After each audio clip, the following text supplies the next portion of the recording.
अस्सलाम वालेकुम। A1 TV के न्यूज स्टूडियो से मैं हूं मुनीबा अख्तर। शामिल करेंगे न्यूज हेडलाइंस। गजा में जल्द अमन कायम होगा, माहिदे के लिए काफी पेशरफ्त हो चुकी है। हमास से बहुत अहम बातों पर इत्तेफाक कर लिया। हर मुल्क ने अब मंसूबे का खैर मकदम किया है। अमरीकी सदर की मीडिया से गुफ्तगू, कहा पाक भारत समेत तिजारत और टैरिफ से 7 जंगें रुकवाई। इसराइल और हमास के दरमियान मिस्र में बिला वास्ता मुज़ाकरात, यरगमालियों के बदले 10,000 फलस्तीनियों की रिहाई का मुतालबा। इमदाद की फराहमी, मुतासर इलाकों से टैंकों की वापसी पर जोर। इसराइली फौज की मुकम्मल इनखला तक हथियार डालने से इनकार।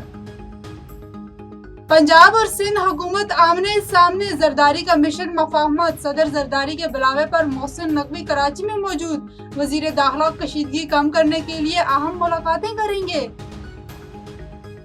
और 2 रोज की रिमझिम के बाद लाहौर में खनकी बढ़ गई। सर्द हवाओं के साथ जाड़े की वक्त से पहले एंट्री। मुल्क के बलाई इलाकों में बर्फबारी से मौसम सर्द हो गया। न्यूज स्टूडियो से फिर वक्त इतना ही। मजीद किसी भी खबर से बाखबर रहने के लिए देखते रहिए A1 टीवी। A1 टीवी, सब पे नजर, अंदर की खबर।